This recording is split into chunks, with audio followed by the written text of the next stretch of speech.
नमस्ते दोस्तों, कैसे हैं आप। मैं Sujeet Kumar incredible IAS academy में आपका हार्दिक स्वागत करता हूं।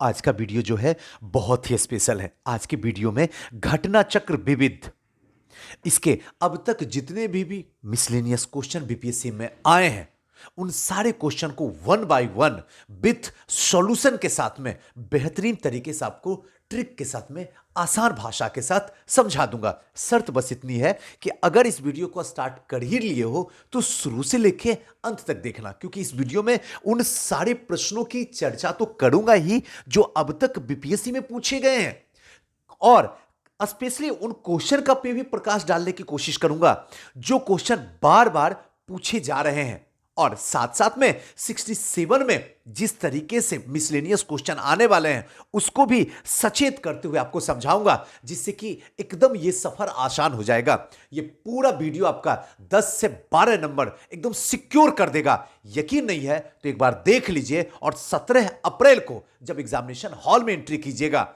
तब आपको एहसास हो जाएगा ये पढ़ा हुआ आपका सार्थक हुआ या नहीं हुआ। इससे पहले दोस्तों एक बात और बता दूं, अगर आप हमारी संस्था से जुड़ना चाहते हैं ऑनलाइन ऑफलाइन, प्रीलिम्स में, मेंस में, फाउंडेशन में, टेस्ट सीरीज में, तो उसके लिए इंफॉर्मेशन जो है ये नीचे डिस्प्ले नंबर हो रहा है 9334710148। हाँ दोस्तों एक बात और बता दूं, हमारी संस्था में ऑप्शनल की क्लासेस स्टार्ट है। बहुत सारे ऑप्शनल है। हमारी ऑप्शनल जो मैं पढ़ाता हूं वो हिस्ट्री है। अगर आप जुड़ना चाहते हैं तो इसी नंबर पे आप जुड़ सकते हैं। हमारा नेक्स्ट बैच जो है वो आज ही लॉन्च हुआ है। अगर जुड़ना चाहते हैं तो इस नंबर पे व्हाट्सएप या कॉल जो भी है कर सकते हैं। चलिए दोस्तों आज के सेशन की शुरुआत करते हैं। पहला क्वेश्चन आपके स्क्रीन पे आके तैयार हो गया है। बिहार के निम्नलिखित जिलों में से कौन सा जिला नेपाल के साथ सीमा साझा नहीं करता है। जैसे जैसे बोलूंगा वैसे वैसे कीजिएगा, एग्जामिनेशन हॉल में मजा आ जाएगा। कभी रिजल्ट आपका रुकने में नहीं दूंगा। अब देखिए नहीं है तो अंडरलाइन कर लीजिए। अब देखिए क्वेश्चन क्या, बिहार के निम्नलिखित जिलों में से कौन सा जिला नेपाल के साथ सीमा साझा नहीं करता है। अब इतना तो कंफर्म है, देख लीजिए कि बिहार का कौन कौन सा जिला जो है नेपाल की सीमा साझा करता है। बिहार का कौन कौन सा जिला जो है पश्चिम बंगाल की सीमा साझा करता है। बिहार का कौन कौन सा जिला जो है झारखंड के जिला को सीमा टच करता है, और बिहार का कौन कौन सा जिला उत्तर प्रदेश की सीमा को टच करता है। ये आप अपने दिल दिमाग धड़कन में एडजस्ट कर लीजिए, क्योंकि आने वाले टाइम में 67 में आपको रूबरू होना होगा क्वेश्चन से। ये क्वेश्चन आपका समाधान नहीं करेगा, लेकिन यहां से क्वेश्चन निकलेगा, एकदम गैठ मान के दिमाग में रख लीजिए। अगर पढ़ना तो इसी तरीके से पढ़िए, तब आपका रिजल्ट आ जाएगा, वरना जिंदगी बड़ी लंबी है। इसका सही आंसर होगा पूर्णिया। मधुबनी टच करता है, किशनगंज टच करता है, सीतामढ़ी टच करता है, लेकिन पूर्णिया टच नहीं करता है। ध्यान रखिएगा। अब थोड़ा सा चर्चा इस पे कर लेते हैं। बिहार नेपाल के साथ 729 किलोमीटर लंबी अंतरराष्ट्रीय रेखा जो है सीमा साझा करता है। यह भी ध्यान रखिएगा, 729। नेपाल के साथ बिहार के जो टोटल जो है 7 जिले जो है टच करता है, जैसे सीतामढ़ी, किशनगंज, अररिया, सुपौल, मधुबनी, पूर्वी चंपारण, पश्चिमी चंपारण, यही सीमा टच करते हैं। टोटल जो है 7 जिला। क्लियर, आगे चलते हैं। और यह क्वेश्चन जो है देखिए 63वां बीपीएससी प्रीलिम्स 2070 में पूछा गया क्वेश्चन है। नेक्स्ट क्वेश्चन की ओर चलते हैं। दूसरा क्वेश्चन आपके स्क्रीन पे है। निम्नलिखित में से कौन सा भारत के लिए राज्य में मौजूद एकमात्र यूनेस्को विश्व धरोहर स्थल है। और यह क्वेश्चन भी 2017 में पूछा गया, क्योंकि आप देख लीजिए तो आपको यकीन होगा 63वां बीपीएससी प्रीलिम्स 2070 में पूछा गया क्वेश्चन है। अब देखिए इसका सही जो आंसर होगा उपयुक्त में से कोई नहीं। तो फिर इसका सही आंसर क्या होगा वो मैं आपको बताने की कोशिश करता हूं। यूनेस्को की विश्व धरोहर स्थल सूची में बिहार के नालंदा पुरातात्विक स्थल को 2016 में, ध्यान रखिएगा 2016 में शामिल किया गया। महाबोधि मंदिर 2002 में शामिल किया गया है। तो ये दोनों का दोनों सही होगा, इसलिए ऑप्शन नंबर जो है ई सही जाएगा। अब देखिए विश्व विरासत में कौन कौन सा है। अब एक बार यूनेस्को के कौन में है तो उसको एक बार देख लीजिए, फिर से देख लीजिए, अच्छे से समझ लीजिए कौन से साल में इसको शामिल किया गया है, यह भी ध्यान रखिए। और उससे जुड़ा हुआ कौन कौन सी बात इंपॉर्टेंट है थोड़ा सा ध्यान रखिए, तभी मिसलेनियस सॉल्व होगा, वरना पोथी पढ़ने से कुछ होने वाला नहीं है। अब आपको बारीकी के साथ में पढ़ना होगा, क्योंकि जिस तरीके से एनटीपीसी ने 92 कट ऑफ दिया, ये इंडिकेट कर दिया कि आने वाले टाइम में बीपीएससी में 120 से कम रहेगा, आपका सिलेक्शन नहीं होगा जी। जो करना आप कर लीजिए, बाकी सोचना आपको है। आइए तीसरा नंबर क्वेश्चन की ओर चलते हैं। तीसरा नंबर क्वेश्चन आपके स्क्रीन पे है। बिहार आर्थिक सर्वेक्षण में पहली बार किस वित्तीय वर्ष के लिए प्रकाशित किया गया था? तो तीसरा का सही आंसर जो होगा वो मैं बता दूं, आप भी बताइएगा। ऑप्शन नंबर बी 2006 और 7 आर्थिक सर्वेक्षण पहली बार किस वित्तीय वर्ष के लिए प्रकाशित किया गया था? थोड़ा सा ये भी ध्यान रखिएगा, 2006 और 7 में प्रस्तुत किया गया था। और आर्थिक सर्वेक्षण 2020 और 21 में इसकी जो श्रृंखला है वो 15वीं है, ये याद रख लीजिएगा, है ना। 2020 और 21 में जो है ये कौन सी है? तो ध्यान रखिएगा 2020-21 में ये 15वां सर्वेक्षण है, एकदम गैठ मान लीजिएगा। और ये क्वेश्चन जो पूछा गया है ये 64वीं में पूछा गया है, इसलिए यहां से संभावना बता थोड़ा सा कर लीजिएगा। नेक्स्ट क्वेश्चन देखिए। भारतीय वन अनुसंधान और शिक्षा परिषद यानी कि ICFIE ने वन आधारित समुदायों का समर्थन करने के लिए TIFAC के साथ समझौता ज्ञापन MOU पर हस्ताक्षर किए हैं। CISFRE का मुख्यालय कहां पे है? तो इसका सही आंसर जो होगा वो मैं आपको बता दूं, ऑप्शन नंबर डी देहरादून में है। 2008 में, ध्यान रखिएगा, 2008 का गलती से निकल गया, 2018। चलिए इसका सही आंसर जो होगा ऑप्शन नंबर डी देहरादून होगा। 2018 में पर्यावरण एवं जलवायु परिवर्तन मंत्रालय के तहत यह स्वायत्त परिषद भारतीय वानिकी अनुसंधान और शिक्षा परिषद, जिसको ICFRE देहरादून और विज्ञान प्रौद्योगिकी विभाग के तहत इसे स्वायत्त परिषद प्रौद्योगिकी सूचना और पूर्वानुमान आकलन परिषद यानी कि TIFAC नई दिल्ली के मध्य एक सहमति पत्र पर हस्ताक्षर हुआ था 2018 में। ध्यान रखिएगा हुआ था क्योंकि चर्चा 2017 से चला था, इसलिए यहां से क्वेश्चन पूछा गया था।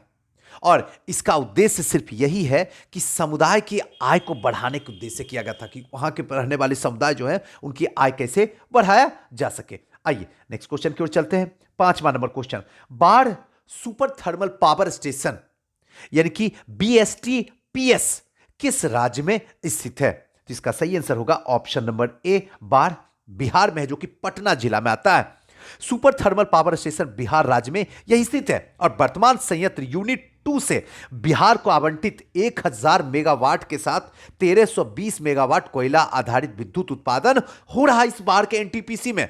ध्यान रखिएगा बाढ़ के शेष इकाई अप्रैल 2021 तक जो है शुरू होने की संभावना है। उस टाइम में क्वेश्चन पूछा गया था 2017 में, देखिए 2017 में क्वेश्चन पूछा गया था और अब जो है यह स्टार्ट हो गया है। तो अब स्टार्ट हो गया है तो फिर से क्वेश्चन पूछने की संभावना जताई जा रही है। इसे थोड़ा सा बाढ़ NTPC को हल्का सा गूगल बाबा में भी सर्च कर लीजिए, हल्का सा क्या है, कौन सी कंपनी जो है इसमें काम किया था, कब इसकी स्थापना की गई थी, कब इसका आवंटन किया गया था, ठीक है ना, किसके कार्यकाल में इसकी स्थापना नींव डाली गई है। थोड़ा सा ये सब हल्का हल्का बारीकी कीजिए ना तो मजा आ जाएगा पढ़ने में, ऐसे ही पढ़ा जाता है।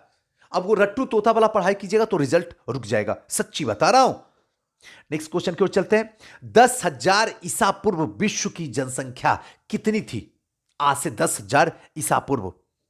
इसका ऑप्शन आपके स्क्रीन पे है, आंसर होगा इनमें से कोई नहीं या फिर एक से अधिक। देखिए इसका 63rd BPSC में क्वेश्चन पूछा गया है ये 2017 में। 10,000 ईसा पूर्व विश्व की आबादी का अनुमान विभिन्न विद्वानों ने अलग अलग बताया। हर एक विद्वान अलग अलग तरीके से बनाते हैं, जैसे गोल्डविक ने 2 बिलियन, मैकएवेडी और जोन्स ने 4 बिलियन और थामलिन ने 1 से 10 मिलियन का अनुमान लगाया। इसलिए इसमें कोई भी उत्तर जो है सही होने की संभावना नहीं है क्योंकि अलग अलग विद्वानों ने अलग अलग डाटा बताए हैं, इसलिए इसमें से कोई भी सही नहीं होगा। तो इस टाइप का अगर रहेगा, विद्वानों का मत रहेगा, तो कोशिश इसमें सोच लीजिएगा कि हमेशा अलग अलग डाटा रहेगा। जब अलग अलग रहेगा तो ई ऑप्शन आंख बंद करके मारिएगा, है ना। क्योंकि देखिए कई स्टूडेंट जो बार बार प्रीलिम्स निकाल जाते हैं, 1 महीना में ऐसे ही करते हैं, उनको एक अनुभव हो जाता है और वो अनुभव मैं आपको देता हूं। लेकिन दुर्भाग्य है कि आप शुरू से अंत तक वीडियो देखते ही नहीं है। हम करें तो क्या करें, और रिजल्ट रुकता है तो मेरे ऊपर चिल्लाते हैं। अब इसमें मेरी क्या खता है, और आपके चिल्लाने से कुछ होने वाला तो है नहीं। तो बेहतर है वीडियो को देखें, सीखें, समझें और उसका 17 अप्रैल में उपयोग कर दीजिए। देखिए कैसे रिजल्ट रुकता है, हम भी तो देख ले। सबका होता, आपका क्यों नहीं होता है?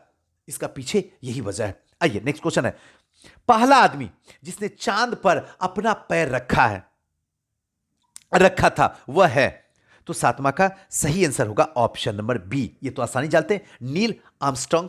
थोड़ा सा समझिए, 1969 में नील आर्मस्ट्रांग जो है चांद पर उतरने वाला पहला व्यक्ति था।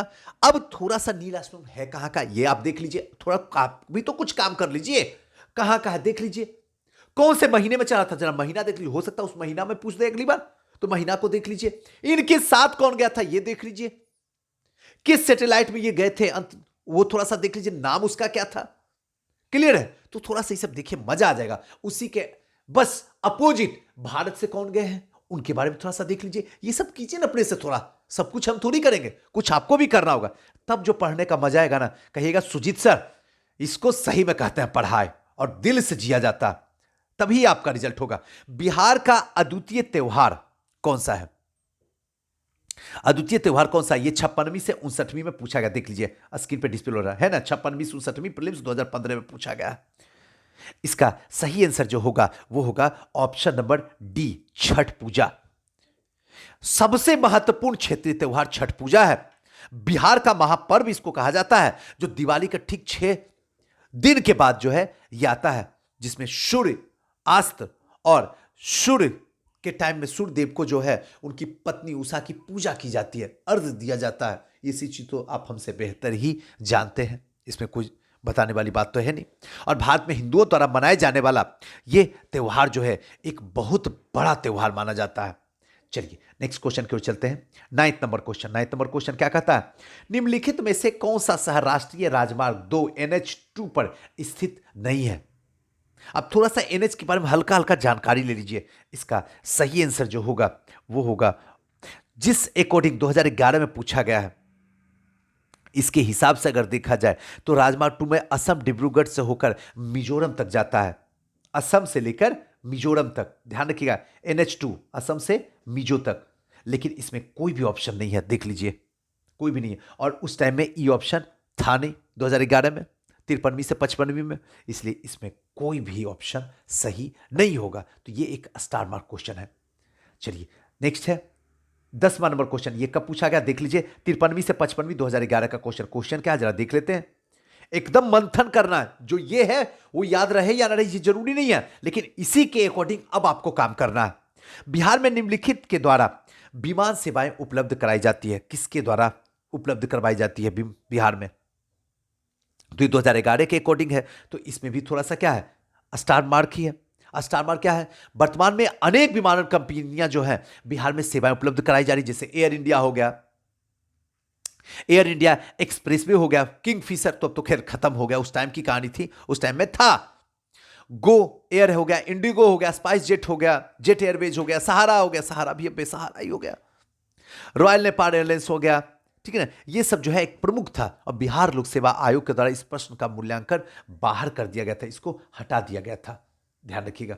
आइए नेक्स्ट क्वेश्चन की ओर चलते हैं। 11 नंबर क्वेश्चन क्या कहता है? विश्व का सबसे ऊंचा कहे जाने वाला विश्व शांति स्तूप बिहार में कहां है? देखिए बच्चा बउआ जैसा क्वेश्चन है, इसका सही आंसर होगा ऑप्शन नंबर सी, राजगीर में। अब थोड़ा सा ध्यान रखिएगा कि विश्व का सबसे ऊंचा कहे जाने वाला विश्व शांति स्तूप किस पर्वत पर है, इसको याद रखिएगा। कब विश्व शांति स्तूप बनाया गया है, किसके द्वारा बनाया गया? थोड़ा सा गूगल सर्च कीजिए और पूरा खंगाल लीजिए डाटा, एक बार दिमाग के अंदर डाल दीजिए। अगर पढ़ना तो ऐसे पढ़िए, ये मैं सच बता रहा हूं। बिहार के राजगीर की पहाड़ी में 400 मीटर की ऊंचाई पर स्थित विश्व शांति स्तूप सबसे ऊंचा कहा जाने वाला है। वैशाली स्थित शांति स्तूप की ऊंचाई 38 मीटर है और गुंबद जो है 20 मीटर है, तो थोड़ा सा ध्यान रखिएगा। आइए नेक्स्ट क्वेश्चन की ओर चलते हैं। 12वां नंबर क्वेश्चन क्या कहता है? नव नालंदा महाविहार किसके लिए विख्यात है? तो इसका सही आंसर होगा ऑप्शन नंबर सी, पाली अनुसंधान संस्था के लिए है। नव नालंदा महाविहार पाली अनुसंधान संस्था के लिए। क्यों? क्योंकि बुद्ध की जो भाषाएं थी वो क्या थी? पाली भाषाएं थी। जो वो ज्ञान देते थे, जो प्रवचन देते थे, वो पाली थी, लेकिन वही जैन का प्रकृत था। यह चीज ध्यान रखिएगा। इसका आंसर सी होगा। नव नालंदा महाविहार बौद्ध अध्ययन हेतु एक आधुनिक केंद्र है जिसे बिहार सरकार ने 1951 में नालंदा में स्थापित किया था। ध्यान रखिएगा, 1951 में पाली अनुसंधान संस्था बिहार सरकार ने 1951 में नालंदा में स्थापित किया था और इस केंद्र में बौद्ध एवं पाली अनुसंधान संस्था है। यहां बड़ी संख्या में श्रीलंका, जापान, कोरिया, तिब्बत, भूटान आदि देश में पाली एवं बौद्ध अध्ययन का अनुसंधान हेतु विद्यार्थी यहां पे आते हैं। नेक्स्ट क्वेश्चन की ओर चलते हैं। 13 नंबर क्वेश्चन, पटना अंतरराष्ट्रीय हवाई अड्डा निम्नलिखित में से सीधे जुड़ा हुआ है। तो 13 का सही आंसर होगा, यह भी थोड़ा सा स्टार मार्क क्वेश्चन है। काठमांडू, दिल्ली, कोलकाता, मुंबई नहीं होगा। बंगलौर, हैदराबाद, इसका सही आंसर होगा लोकमान जयप्रकाश नारायण। यहां का अंतरराष्ट्रीय हवाई अड्डा पटना का नाम है। इन स्थलों से सीधा जुड़ाव जो है अहमदाबाद है, बेंगलोर है, कोलकाता है, कोलंबो है, दुबई है, अबू धाबी है, जम्मू है, काठमांडू है, नागपुर है, रांची है, विशाखापत्तनम है, चेन्नई है, दिल्ली है, वाराणसी है। और इस टाइम में इस क्वेश्चन को भी आयोग ने हटा दिया था। कब की ये क्वेश्चन है, ये थोड़ा सा देख लीजिए। 2011 में 53 में पूछा गया। ये क्वेश्चन को भी आयोग ने हटा दिया था। नेक्स्ट क्वेश्चन, सॉरी चलिए नेक्स्ट क्वेश्चन की ओर चलते हैं। पूर्व मध्य रेलवे क्षेत्र का मुख्यालय कहां पे है? पूर्व मध्य रेलवे, पश्चिमी मध्य रेलवे, उत्तर रेलवे, दक्षिण रेलवे, इन सब का थोड़ा सा अध्ययन कर लीजिए। मुख्यालय कहां पे है? इसका 14 का सही आंसर जो होगा वो होगा ऑप्शन नंबर बी, हाजीपुर में है। थोड़ा सा ध्यान रखिएगा। पूर्व मध्य रेलवे का क्षेत्र हाजीपुर है। इसके अंतर्गत ही सोनपुर, समस्तीपुर, दानापुर और मुगलसराय, जिसका नाम दीनदयाल उपाध्याय रखा गया, धनबाद मंडल, इन सब के ही अंतर्गत, हाजीपुर के ही अंतर्गत जो है ये आता है। क्लियर है ना? आइए नेक्स्ट क्वेश्चन की ओर चलते हैं। 15वां नंबर, बिहार के उद्योग का कमिश्नर दफ्तर कहां स्थित है? तो 15 का सही आंसर होगा ऑप्शन नंबर ए, पटना में है। बिहार का उद्योग का कमिश्नर जो कार्यालय है वो पटना में स्थित है। थोड़ा सा ध्यान रखिएगा दिमाग में, अगली बार क्वेश्चन पूछेगा तो आप बता दीजिएगा। 53, 55 में पूछा गया क्वेश्चन है। नेक्स्ट है, भारत में एक समय पश्चिम बंगाल और आंध्र प्रदेश में सीमित नक्सलवाद अब इन राज्यों में भी फैल चुका है। तो 16 का सही आंसर होगा ऑप्शन नंबर ए, उड़ीसा में भी फैल चुका, छत्तीसगढ़ में भी फैल चुका, झारखंड में भी फैल चुका और बिहार में भी फैल चुका है। भारत का नक्सलवाद क्षेत्र जो है इन सब जगहों पे फैल चुका है। ऑप्शन नंबर ए। अब थोड़ा सा नक्सलवाद देख लीजिएगा कि कहां कहां फैला हुआ है, कौन कौन से क्षेत्र में, खास करके बिहार में भी देख लीजिएगा। बिहार के कौन कौन से जिला इससे क्या है प्रभावित है। यहां भारत में पूछा, अगर अगली बार बैठे 67 में बिहार से पूछ देगा तो जिला याद रखिएगा, श्री निवारण चंद्र दास गुप्ता थे। तो 17 का सही आंसर होगा ऑप्शन नंबर बी, पुरुलिया से थे। पुरुलिया से थे। श्री निवारण चंद्र दास गुप्ता का जन्म वर्तमान बांग्लादेश के विक्रमपुर में हुआ था। यह तत्कालीन बिहार के पुरुलिया जिला स्कूल के क्या थे? हेडमास्टर थे और इनकी कर्मभूमि तत्कालीन बिहार के पुरुलिया जिला में ही रहा था। थोड़ा सा एक चर्चा में उस टाइम में आए थे, इसलिए इनसे पूछ दिया गया था। आइए नेक्स्ट क्वेश्चन की ओर चलते हैं। 18 नंबर क्वेश्चन। 18 नंबर क्वेश्चन क्या कहता है? बिहार में यद्यपि जमदारी संविधिक रूप से 1952 में हटा दी गई थी, तथापि भू नियंत्रण का सामाजिक आधार निम्नलिखित हाथों में रह गया था। ऑप्शन आपके स्क्रीन पे है, आंसर हम बताते हैं। प्रधान जाति के हिंदू के हाथों में रह गया था। हिंदू के हाथ में रह गया था। आइए एक सेकेंड, इसका सही आंसर जो होगा वो होगा ऑप्शन नंबर सी।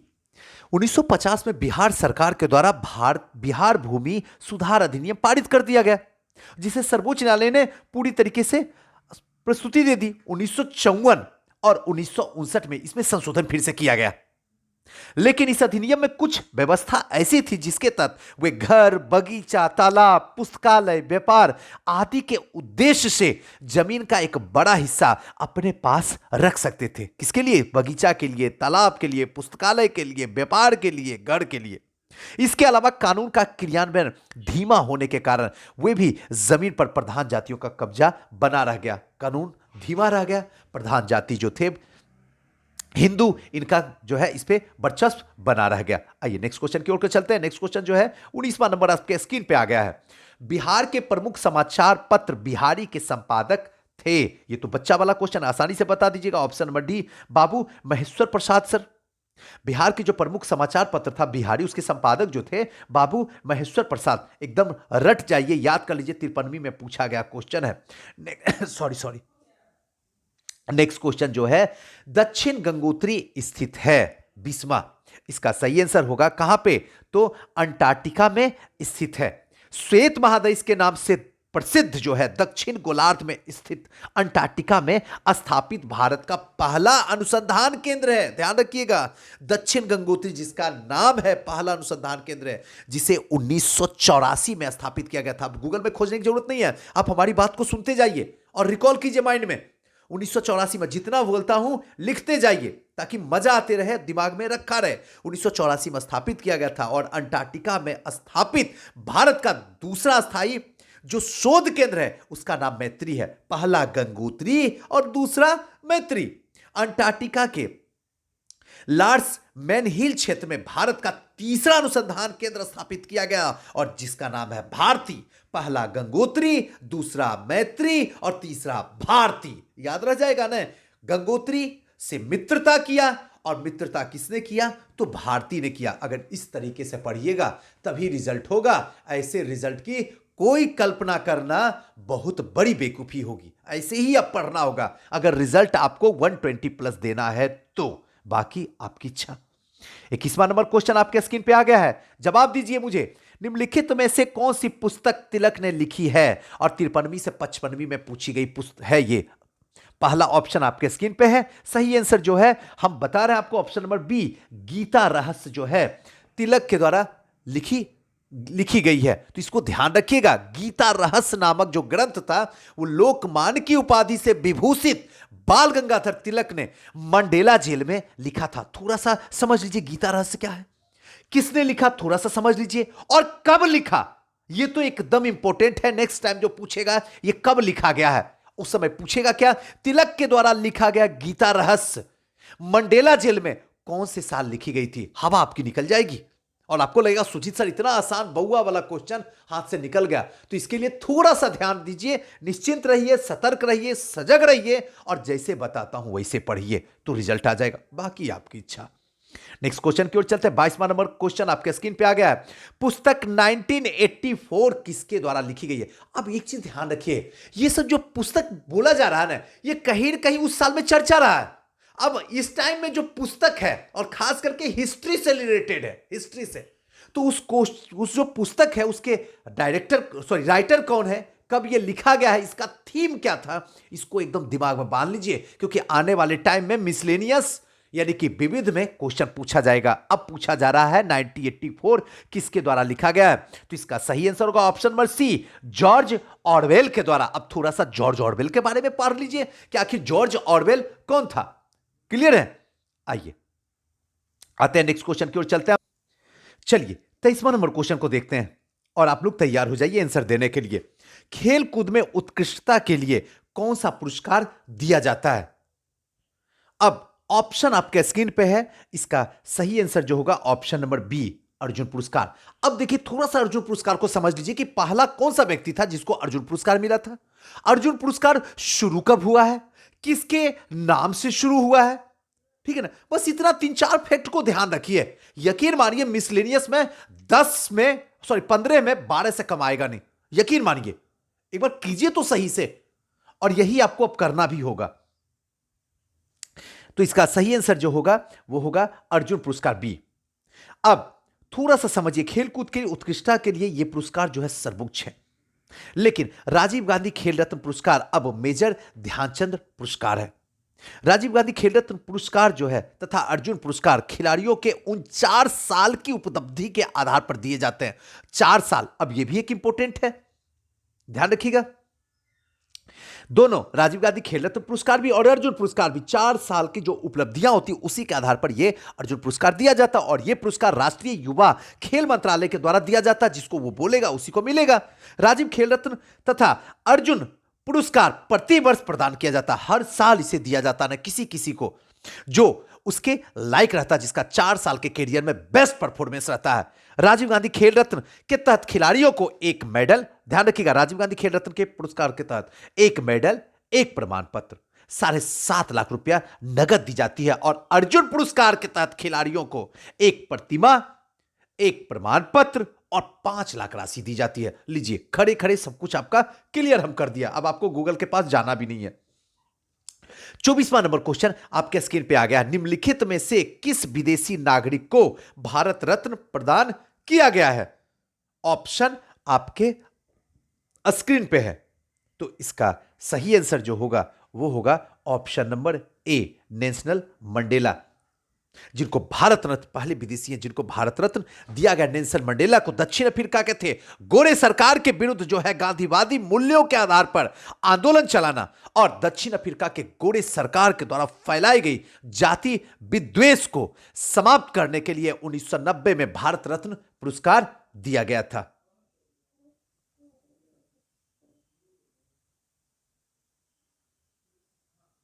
नेक्स्ट क्वेश्चन की ओर चलते हैं। नेक्स्ट क्वेश्चन क्या है? चुने हुए देशों की अर्थव्यवस्था के संबंध में निम्नलिखित में से कौन सा कथन सही नहीं है? अब नहीं है तो उस पर जोर लगाते हैं क्योंकि फिर भूल जाइएगा दूसरी बार में। नहीं है, ऑप्शन आपके स्क्रीन पे है। इसका सही आंसर जो होगा वो होगा ऑप्शन नंबर ए, संयुक्त राज्य अमेरिका विश्व का 50% से अधिक जो है मक्का पैदा करता है, किंतु निर्यात, विश्व निर्यात का मात्र 3% ही करता है।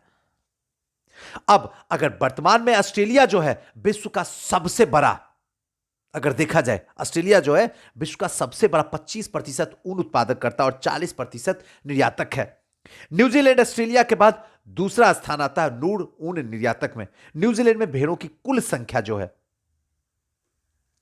क्लियर नहीं, इस चीज को ध्यान रखिएगा, भेड़ों की कुल संख्या जो है वो क्या है? 2.7 करोड़ है, जो विश्व के कुल भेड़ों की संख्या से 1030 मिलियन का 4% है। न्यूजीलैंड कुल वैश्विक भेड़ मांस 75% है और निर्यातक लगभग 16% है। संयुक्त राज्य अमेरिका 35% मक्का का पैदा करता है। ध्यान रखिएगा, ध्यान से सुनिएगा बेन सर। संयुक्त राज्य अमेरिका विश्व का 35.51% मक्का पैदा करता है, किंतु ध्यान रखिएगा, किंतु साथ ही विश्व का सबसे बड़ा मक्का निर्यातक भी है। अमेरिका विश्व का मक्का निर्यातक का 32% निर्यात करता है। अतः ए जो है वो क्या है? गलत कथन है। क्लियर हो गया? आइए, और ये जानना भी बेहद जरूरी था। नेक्स्ट क्वेश्चन की ओर चलते हैं। 26वां नंबर क्वेश्चन आपके स्क्रीन पे है। इजराइल और पीएलओ के बीच प्रथम सीधी बैठक हुई थी, उस टाइम में चर्चा में था।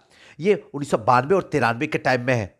ध्यान रखिएगा, तो इसका सही आंसर होगा सी, मैड्रिड। ये बताने की जरूरत नहीं क्योंकि उस टाइम का है। इजराइल और पीएलओ, पीएलओ मतलब प्लास्टीन लिबरेशन ऑर्गेनाइजेशन, पीएलओ के बीच सीधा बैठक हुआ था। तो थोड़ा सा ध्यान रख लीजिएगा पीएलओ क्या है, थोड़ा सा इसको समझ लीजिएगा। आइए, नेक्स्ट है 27 नंबर, जो पुराना क्वेश्चन होगा बस उसे हम सीखेंगे, उसको जानने की जरूरत नहीं करेंगे। विश्व व्यापार संगठन यानी WTO कहता है, जिसको वर्ल्ड ट्रेड ऑर्गेनाइजेशन के प्रथम अध्यक्ष थे। तो इसका सही आंसर होगा option number B, Peter Sutherland. ध्यान रखिएगा, WTO की स्थापना गेट के स्थान पर 1 जनवरी 1995 को हुई थी। ध्यान रखिएगा, 1 जनवरी 1995 को गेट के स्थान पर, GTT, गेट के स्थान पर हुई थी। अब सदरलैंड को WTO के महानिर्देशक अध्यक्ष के रूप में नियुक्त किया गया था, परंतु WTO के विधिवत निर्वाचन प्रथम महानिर्देशक रूनेटो रुगेरिया 1995 से 99 है। ध्यान रखिएगा, तो थोड़ा सा ध्यान रखिएगा, इस टाइम में WTO के जो है अध्यक्ष कौन है, थोड़ा सा ये ध्यान रखिएगा। बाकी तो बता दिए पहले कौन है, कब आया है WTO, इसका उद्देश्य क्या है, थोड़ा सा हल्का सा गूगल में सर्च कर लीजिएगा, आपको मजा आ जाएगा। अब आप अपनी कॉपी में लिख लीजिए कि WTO को हम क्या करेंगे, पेन पेपर लेके बैठिए ये पूरा सेशन, और जो जो इंपॉर्टेंट है जिसको गूगल में सर्च करना है थोड़ा सा सर्च कर दिए, वीडियो पॉज कीजिए, सर्च कीजिए, देख लीजिए, पढ़ लीजिए, फिर आगे चलिए, तो पढ़ने में मजा आएगा। देखिएगा, कहिएगा सुजी सर मजा आ गया। दामोदर घाटी निगम कब स्थापित किया हुआ? 28 का सही आंसर होगा ऑप्शन नंबर सी, 1948 में। बिहार और पश्चिम बंगाल की सहमति के पश्चात ही केंद्र ने 1948 में दामोदर घाटी निगम अधिनियम जो है पारित किया था, और 7 जुलाई 1948 को भारत की प्रथम बहुउद्देशीय नदी घाटी परियोजना दामोदर घाटी निगम अस्तित्व में आ गई थी 1948 में। तो थोड़ा सा ध्यान रखिएगा, मत पूछे तो 7 जुलाई बता दीजिएगा। 29वां नंबर क्वेश्चन, भद्रावती इस्पात केंद्र स्थित है कहां पे?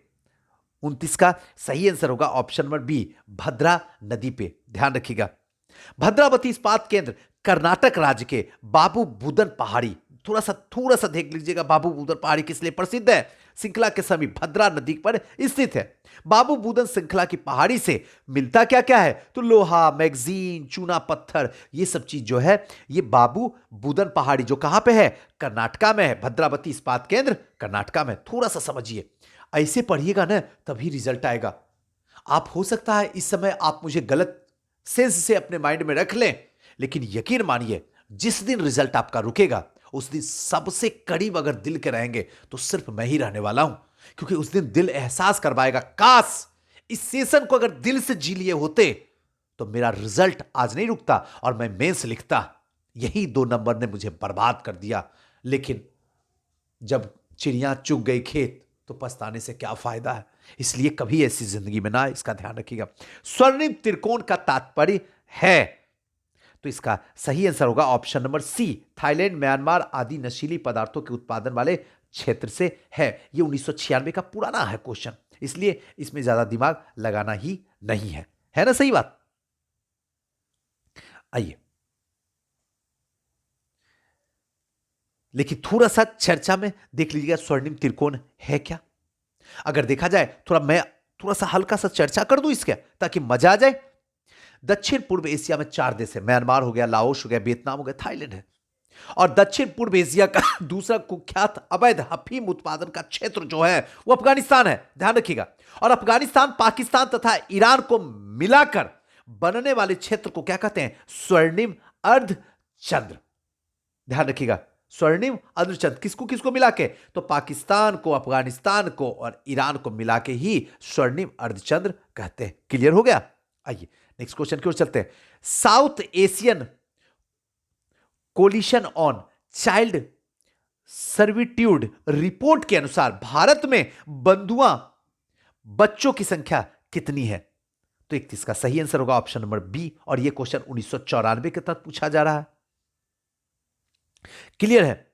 लेकिन अगर इस टाइम में अगर देखा जाए, इस टाइम में, तो अब थोड़ा सा समझ लेते हैं। जैसे दक्षिण एशिया के 60 गैर सरकारी संगठन, जिसको एनजीओ द्वारा है, 1989 में गठित South Asian coalition on child servitude 1989 में गठित किया गया था, और 21 मई 1993 में बाल मजदूरी का प्रकाशन रिपोर्ट के अनुसार भारत में बाल मजदूरों की संख्या जो है 5.5 करोड़ थी 1993 में। इसके विपरीत तत्कालीन केंद्रीय मंत्री पुरने एस संगमा के अनुसार भारत में 14 वर्ष से कम आयु के बाल मजदूरों की संख्या 1.7 करोड़ थी। क्लियर? आइए नेक्स्ट क्वेश्चन की ओर चलते हैं। 32वां नंबर क्वेश्चन, सबसे अधिक तेल निर्यातक देश है?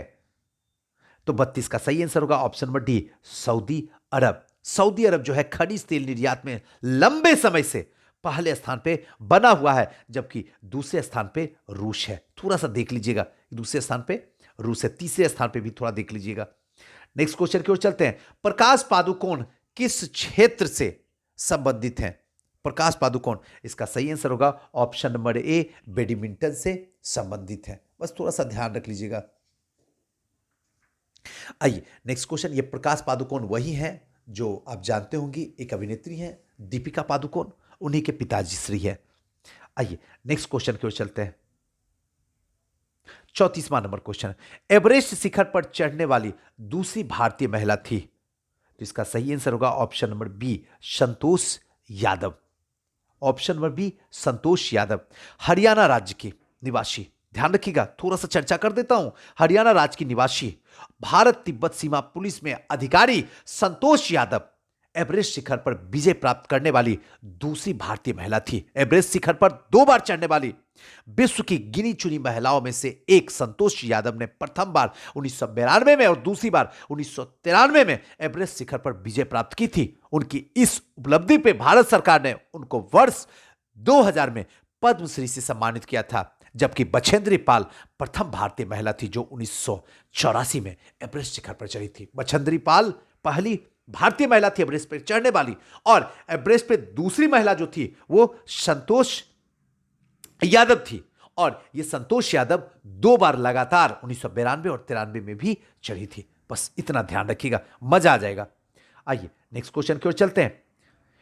इंडिया विंस फ्रीडम के लेखक है, तो 35 का सही आंसर होगा option number B, Abul Kalam Azad. Clear है? 92-93 का क्वेश्चन उस समय चर्चा में था, तो थोड़ा सा ध्यान रखिएगा, ठीक है? थोड़ा सा अबुल कलाम आजाद के बारे में समझ लीजिएगा। अबुल कलाम आजाद कौन थे वो तो पता ही है, कहाँ के थे थोड़ा सा समझ लीजिएगा, कब इनकी मृत्यु हुई है थोड़ा सा देख लीजिएगा, ठीक है ना? इनकी थोड़ी सी उपलब्धियां देख लीजिएगा, ताकि अगर यहां से क्वेश्चन पूछे तो आसानी से बता दें, ना कि सर झुका के गलत करके चलाएं। भारत की राष्ट्रीय स्तनी है, तो 36 का सही आंसर होगा ऑप्शन नंबर डी, बाघ। भारत की राष्ट्रीय पशु बाघ, वैज्ञानिक नाम जो है इसका पेंथ्रा टिग्रिस, ये तो ये जानते ही होंगे, जो एक स्तनधारू पशु है। और इसका सही आंसर ऑप्शन नंबर डी होगा। 37वां नंबर क्वेश्चन की ओर चलते। 37वां नंबर क्वेश्चन क्या कहता है? कलिंग पुरस्कार दिया जाता है, तो 37 का सही आंसर होगा ऑप्शन नंबर बी, विज्ञान को लोकप्रिय बनाने के लिए कलिंग पुरस्कार दिया जाता है। क्लियर हो गया ना? इसको थोड़ा सा ध्यान, थोड़ा सा समझ लीजिए, क्या है कलिंग पुरस्कार, कब इसकी शुरुआत हुई है थोड़ा सा, लेकिन कहिए मैं ही बता देता हूं। इसकी शुरुआत 1952 में हुई है। यूनेस्को के द्वारा प्रदान किए जाने वाले इस पुरस्कार में प्रथम प्राप्तकर्ता फ्रांस के लुइस डे ब्रोगेल, ध्यान रखिएगा पहले हैं लुइस डे ब्रोगेल। कलिंग पुरस्कार दे कौन रहा है? तो यूनेस्को दे रहा है। कब से? 1952 से। एकदम ध्यान में रखिएगा, किसको मिला पहला? लुइस डी ब्रोगली को। और भारत को अब तक 8 बार कलिंग पुरस्कार प्राप्त हो चुका है। लिख लीजिए कहीं लिखना चाहे तो, 8 बार कलिंग पुरस्कार मिल चुका है। कलिंग पुरस्कार प्राप्त करने वाले को जो इनाम रूप में $40,000 और एल्बर्ट आइंस्टाइन रजत पदक जो है दिया जाता है कलिंग पे। एकदम याद रखिएगा, बड़ा इंपॉर्टेंट है। यूनेस्को देता है, 1992 से दे रहा है, 8 बार भारत को मिला है। और इसमें $40,000 और अल्बर्ट आइंस्टाइन, $40,000 तो आपसे नहीं पूछेगा, लेकिन प्रशस्ति के रूप में किसकी तस्वीर, प्रतिमा दी जाती है? ऑप्शन दे देगा, अल्बर्ट आइंस्टाइन या फिर निकोलस का, या फिर आपका एडिसन का, या फिर गैलीलियो का। तो आपको पता होगा तो आसानी से बता दीजिएगा। अल्बर्ट आइंस्टाइन नहीं पता होगा तो फिर आप जो होगा सो आपको भी पता है। 38 नंबर क्वेश्चन की ओर चलते हैं। 38 नंबर क्वेश्चन क्या कहता है? संसार का सबसे बड़ा स्टेडियम अवस्थिति है, तो 38 का सही आंसर जो होगा वो होगा ऑप्शन नंबर डी, संयुक्त राज्य अमेरिका में। और ये क्वेश्चन 1992 में 93 में पूछा गया, क्वेश्चन डिस्प्ले हो रहा है। संसार का सबसे बड़ा स्टेडियम जो है इंडियाना पोलिस मोटर स्पीडवे संयुक्त राज्य अमेरिका में है।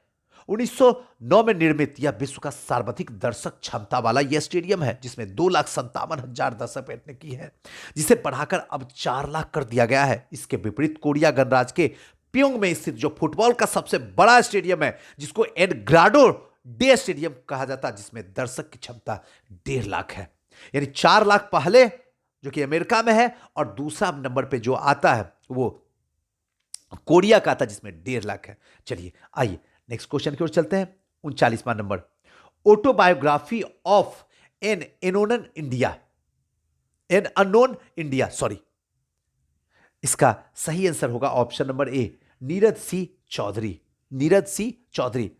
The autobiography of an unknown Indian, भारतीय मूल के लेखक नीरज सी चौधरी हैं, जिनको 1951 में रचित पुस्तक आत्मकथा विदा की रचना के लिए इस पुस्तक नीरज सी चौधरी को 1897 ईस्वी में किशोरगंज, वर्तमान में बांग्लादेश में स्थित, अपने जन्म के प्रारंभ किया। और इस पुस्तक में इन्होंने अपने मानसिक बौद्धिक के बारे में, उस टाइम में ये चर्चा में रहा था, इसलिए ये पुस्तक को वो उस टाइम में पूछा, चर्चा में था, तो ये क्वेश्चन पूछा गया। आइए 40 नंबर क्वेश्चन आते हैं।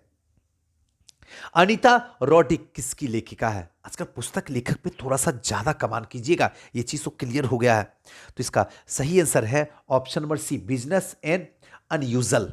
उस टाइम में क्वेश्चन 2002 और 1 और 2 में पूछा गया, लेकिन हमें इसको इंपॉर्टेंट नहीं देना, ये कोई काम का चीज नहीं है। लेकिन हाँ, इस तरीके से पुस्तक लेखक जो है, इन सब पे हमारी नजर जो है गहरी होनी चाहिए। ग्रीन पीस यानी कि हरित शांति क्या है? इसका सही आंसर होगा ऑप्शन नंबर सी, पर्यावरण समर्थकों का एक अंतरराष्ट्रीय संगठन है और यह बहुत चर्चा में है। 40वां बीपीएससी प्रीलिम्स 1995 में पूछा गया क्वेश्चन है। 1971 में आपको पता ही होगा, ग्रीन पीस पर्यावरण कार्यकर्ताओं का एक समूह है जिसको ग्रीन पीस कहा जाता है, जिसकी स्थापना कनाडा के ब्रिटिश कोलंबिया प्रांत के वैंकूवर शहर में 1971 में अमेरिका के द्वारा अलास्का में परमाणु अस्त्र परीक्षण का विरोध करने के लिए किया गया था। और विश्व के प्रमुख पर्यावरण संगठन ग्रीन पीस व्हेल मछली के शिकार, वैश्विक उष्णन जिसको ग्लोबल वार्मिंग भी कहते हैं, प्राचीन वनों का ह्रास, परमाणु शक्ति और जीन अभियांत्रिकी के विरोध में विश्व जनमत बनाने के लिए किया जाता है। ग्रीन पीस इंटरनेशनल का मुख्यालय कहां है? तो एम्स डर्बन में है। यह चीज थोड़ा सा ध्यान रख लीजिएगा। नेक्स्ट क्वेश्चन की ओर चलते हैं। दक्षिण अफ्रीका की नई संसद में राष्ट्रीय सभा और सीनेट का क्रमशः शक्ति क्या है? तो इसका सही आंसर होगा option number D, 400:90।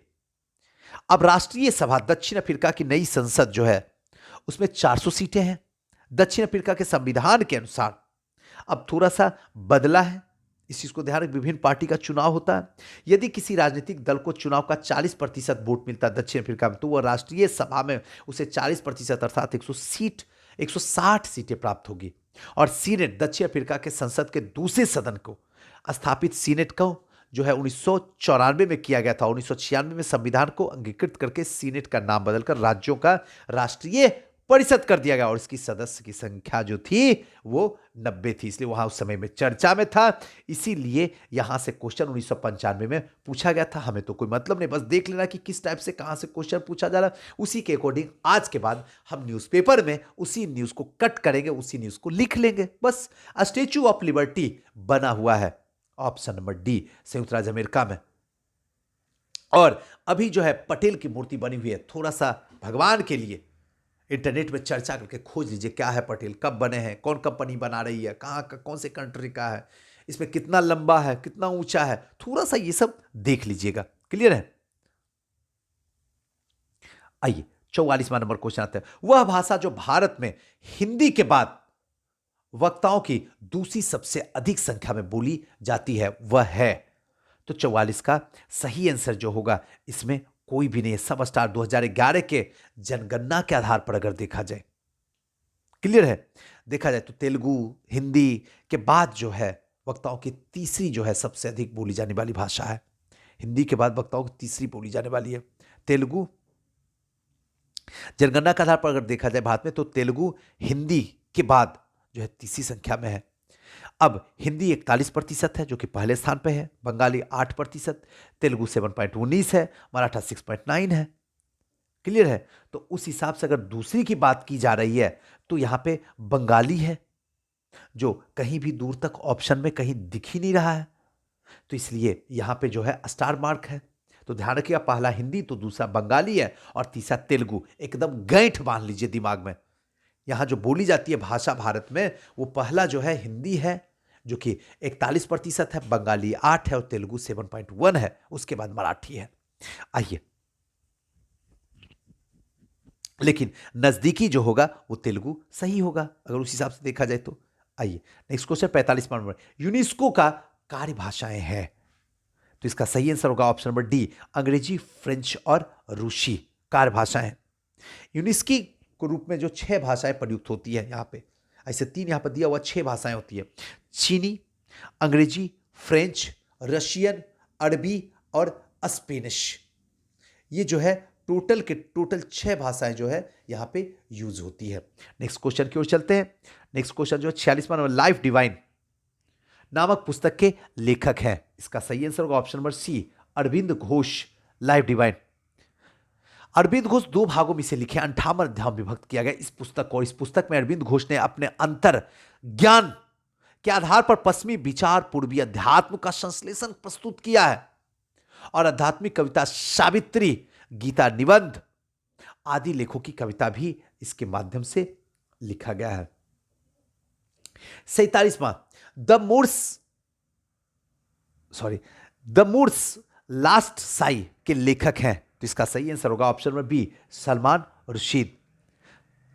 The Moor's last शैंग के लेखक जो है भारतीय मूल के लेखक सलमान रशीद हैं। रशीद के द्वारा 1995 में प्रकाशित इस पुस्तक की पृष्ठभूमि जो है, ये 96 में क्वेश्चन पूछा गया है, देख लीजिए आपके स्क्रीन पे दिख रहा है, और 95 में ये क्वेश्चन पूछ दिया गया है, देख लीजिए। सॉरी, 95 में ये पुस्तक को लिखा गया और 96 में इस पुस्तक को लिख दिया गया है, जिसमें प्रकाशित पुस्तक की पृष्ठभूमि मुंबई और कोचिन में इनके विचारों का विरोध पुस्तक का हो रहा था, और इन विचारों के विरोध में समाधान व्यक्तिगत हितों पर आधार पर किया गया था, तो इसलिए चर्चा में था, इसलिए क्वेश्चन यहां से पूछा गया था। नेक्स्ट क्वेश्चन की ओर चलते हैं। निम्नलिखित देशों में कौन अमेरिकी शस्त्रों का सबसे बड़ा खरीदार है? तो इसका सही आंसर होगा ऑप्शन नंबर बी, सऊदी अरब।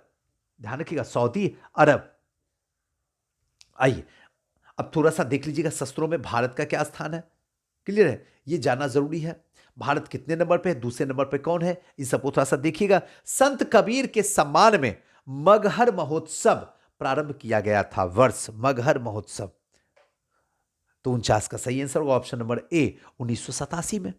विश्व को मानवतावाद का संदेश देने वाले महान सूफी संत कबीर महापरिनिर्वाण स्थली पर वर्ष 1987 से लगातार मगहर महोत्सव का आयोजन हो रहा है, ध्यान रखिएगा, मगहर महोत्सव का। और 2012 और 17 में विधानसभा चुनाव के कारण यह आयोजन जो है स्थगित किया गया था, 12 और 17 में। यह महोत्सव 12 से 18 जनवरी के मध्य चलता है, 12 से 18 जनवरी के मध्य चलता है यह महोत्सव। और इस समय जो है संजोग ऐसा है कि पढ़ा रहे हैं और इस समय मगहर महोत्सव चल भी रहा है, क्या कमाल की बात है। 12 से 18 जनवरी और आज है 17 जनवरी। पूर्वी सोवियत संघ का कौन सा पहला गणराज्य था जिसने अपने को स्वतंत्र घोषित किया था? तो 50 का सही आंसर जो होगा वो होगा ऑप्शन नंबर सी, लिथुआनिया। उस समय चर्चा में रहा था, इसलिए 1992-93 में क्वेश्चन पूछा गया। सबसे पहले लिथुआनिया, उसके बाद जॉर्जिया, उसके बाद एस्टोनिया, उसके बाद यूक्रेन, ध्यान रखिएगा। नेक्स्ट क्वेश्चन की ओर चलते हैं। 51 नंबर क्वेश्चन। 51 नंबर क्वेश्चन क्या कहता है? किस खेल के लिए थॉमस कप पुरस्कार जो है दिया जाता है? तो 51 का सही आंसर होगा ऑप्शन नंबर डी, बैडमिंटन के लिए। थोड़ा सा ध्यान रखिएगा, बैडमिंटन के लिए, टेनिस टेबल के लिए, हॉकी के लिए। हॉकी बहुत इंपॉर्टेंट है क्योंकि हमारा क्या है, ये राष्ट्रीय खेल है। थोड़ा क्रिकेट देख लीजिएगा, बहुत इंपॉर्टेंट है ये सब चीज। नेक्स्ट जो है डुरंड कप किस खेल से संबंधित है? तो 52 का सही आंसर होगा ऑप्शन नंबर बी, फुटबॉल से संबंधित है। नेक्स्ट क्वेश्चन, ये सब तो आसान ही है। 53, 20वीं शताब्दी के आखिरी कुंभ मेला कहां मनाया गया? 20वीं शताब्दी का आखिरी कुंभ मेला, तो 53 का सही आंसर जो होगा वो होगा ऑप्शन नंबर सी, हरिद्वार में। बहुत इंपॉर्टेंट है, 20वीं सदी का अंतिम जो कुंभ मेला चला था वो हरिद्वार में चला था, और ये 97-98 में पूछा गया क्वेश्चन था। इस चीज को थोड़ा सा ध्यान। आइए नेक्स्ट क्वेश्चन आपके स्क्रीन पे है। जंतर मंतर का निर्माण किया था? तो 54 का सही आंसर होगा ऑप्शन नंबर डी, महाराजा जयसिंह ने।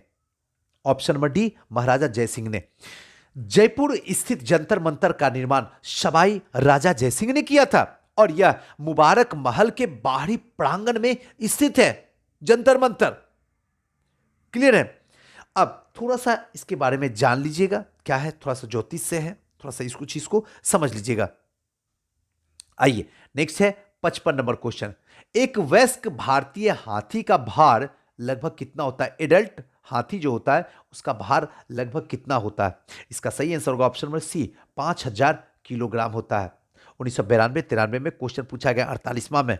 इसका सही आंसर 5000 किलोग्राम होता है। एक वयस्क भारतीय हाथी जो होता है उसका भार जो होता है वो 2000 से 5000 किलोग्राम के बीच होता है, और अब तक सबसे वजनी हाथी अफ्रीका में पाया गया जिसका भार 7000 किलोग्राम है, यह भी याद रख लीजिएगा। और एक वयस्क भारतीय हाथी 250 से 300 ग्राम तक का भोजन प्रतिदिन करता है, यह भी ध्यान रख लीजिएगा। 5000 वजन, 250 ग्राम खाना, और सबसे बड़ा वजन 7000 किलोग्राम जो कि अफ्रीका में पाया गया है। स्विट्जरलैंड में बोली जाने वाली प्रधान भाषाएं हैं? तो 56 का सही आंसर होगा option number D, German, French और इटालियन। थोड़ा सा इसलिए चर्चा में क्योंकि उस टाइम में ये चर्चा में रहा था, इसलिए 1992-93 में पूछा गया स्विट्जरलैंड में बोली जाने वाली प्रधान भाषा जो है जर्मन भी है, फ्रेंच भी है और इटालियन भी है। तीनों भाषा बोली जाती है स्विट्जरलैंड में, अब थोड़ा सा मेहनत कीजिएगा मेरे लिए, स्विट्जरलैंड की राजधानी कहाँ जरा बता दीजिए। स्विट्जरलैंड किस कॉन्टिनेंटल में पड़ता है ये भी थोड़ा सा बता दीजिए, तो मजा आ जाए पढ़ने का मतलब। इसके अतिरिक्त रोमांस भाषा भी ध्यान रखिएगा स्विट्जरलैंड में बोली जाती है, किंतु इसके बोले होने वाली संख्या बहुत कम है, 0.9%, 1% भी नहीं है जो रोमांस बोलते हैं। नेक्स्ट क्वेश्चन की ओर चलते हैं। भारत में जन्मे दो अमेरिकी नागरिक जिन्हें विज्ञान के क्षेत्र में नोबेल पुरस्कार मिला था वो थे, 57 का सही answer option number D, Hargovind Khurana और एस चंद्रशेखर। खगोल शास्त्री थे एस चंद्रशेखर। वो 1983 में भौतिक शास्त्र में चंद्रशेखर को जो है हरगोविंद खुराना को चिकित्सा के क्षेत्र में कृत्रिम जीन संश्लेषण के लिए मिला था। 1968 में नोबेल पुरस्कार दिया गया था। दोनों वैज्ञानिक का जन्म जो है भारत में हुआ था, किंतु इन्होंने अमेरिका की नागरिकता को ग्रहण कर लिए थे, हरगोविंद खुराना और एस चंद्रशेखर। 38वां बीपीएससी 1992-93 में पूछा गया क्वेश्चन है और अभी भी पूछा जाएगा क्योंकि बहुत पुराना क्वेश्चन पूछा है, इसलिए इसको दिमाग में रख लीजिएगा। खगोल शास्त्री क्या थे, हरगोविंद खुराना कहाँ के थे, क्यों दिया गया, कब दिया गया है, किस क्षेत्र के लिए दिया गया था। इस चंद्रशेखर में भी यही चीज है, थोड़ा सा ध्यान से ही सब पढ़ लीजिए, काम देगा आगे। वह कौन एकमात्र भारतीय है जिसको ग्रेट ब्रिटेन ने लॉर्ड का खिताब दिया है, तो 58 का सही answer option number C, Swraj Paul को। भारतीय मूल के स्वराज पाल 1999 में है। यह सब पुराना क्वेश्चन है, इसलिए थोड़ा सा ध्यान रखिएगा। नेक्स्ट क्वेश्चन क्या है, इन देशों में से कौन सा देश संयुक्त राष्ट्र संघ का अस्थायी सदस्य नहीं है, तो 59 का सही आंसर होगा ऑप्शन नंबर बी, जर्मनी। ध्यान रखिएगा ऑप्शन नंबर बी, जर्मनी। ये जो है संयुक्त राष्ट्र संघ का अस्थायी सदस्य नहीं है, ये 1999 में क्वेश्चन पूछा गया था, ठीक है ना, इसको थोड़ा सा ध्यान रखिएगा। लेकिन संयुक्त राष्ट्र संघ के बारे में थोड़ा सा समझ लीजिएगा। 5 जो है अस्थायी सदस्य हैं इस टाइम में, फ्रांस, ब्रिटेन, चीन, रूस और संयुक्त राज्य अमेरिका, 5 जो है अस्थायी सदस्य हैं। चलिए 60वां नंबर क्वेश्चन की ओर चलते हैं। इस सदी की शुरुआत में हवाई जहाज का आविष्कार किसने किया था, तो सही आंसर होगा ऑप्शन नंबर ए, राइट ब्रदर्स के द्वारा। 1903 में हवाई जहाज का आविष्कार राइट ब्रदर ने कर दिया था।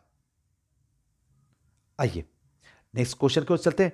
टेलीस्कोप की खोज किस वैज्ञानिकों ने किया था, तो 61 का सही आंसर होगा, गैलीलियो ने टेलीस्कोप की खोज किया था, जो कि कहां का था, इटली का प्रसिद्ध भौतिक वैज्ञानिक गैलीलियो था जिसने टेलीस्कोप की खोज किया था। और टेलीस्कोप के साथ साथ गैलीलियो ने जड़त्व के नियम, याद रखिएगा फिजिक्स में जो फंसते थे आप बचपन में, जड़त्व के नियम और गति के समीकरण का निर्माण भी गैलीलियो का ही दिया हुआ है। नेक्स्ट क्वेश्चन की ओर चलते हैं। 62वां नंबर क्वेश्चन क्या कहता है, निम्नलिखित में से किस खनिज के द्वारा लोहा प्राप्त किया जाता है, तो 62 का सही आंसर होगा ऑप्शन नंबर डी, हेमेटाइट के द्वारा। ध्यान रखिएगा, हेमेटाइट के द्वारा।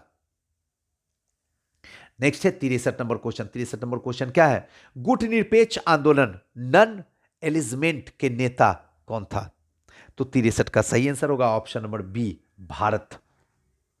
और ये 1999 में पूछा गया क्वेश्चन था। थोड़ा सा समझ लीजिएगा, थोड़ा सा आप कोशिश कीजिए, मैं नहीं करूंगा, गुटनिरपेक्ष क्या है आंदोलन, थोड़ा सा चर्चा देखिए गूगल में देख के और थोड़ा सा समझने की कोशिश कीजिए। नेक्स्ट क्वेश्चन है, मदर टेरेसा की जन्मभूमि थी, 1997-98 में पूछा गया क्वेश्चन है। अब थोड़ा सा समझ लीजिए इसको अच्छे तरीके से, तो और अच्छे तरीके से समझ में आ जाएगा। मदर टेरेसा का जन्म 26 अगस्त के आसपास 1910 में अल्बानिया में हुआ था। 6 जनवरी 1929 को कोलकाता में आई मदर टेरेसा निर्धन और बीमार लोगों की सेवा के लिए मशीनरी ऑफ चैरिटी के नाम से संस्था की।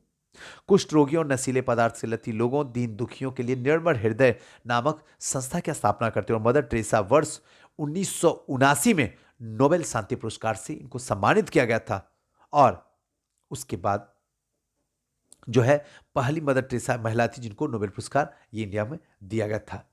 नेक्स्ट जो है 65 नंबर क्वेश्चन, कौन सा 2 राज चंदन तस्कर वीरप्पन से आत्मसमर्पण के लिए वार्तालाप कर रहे थे।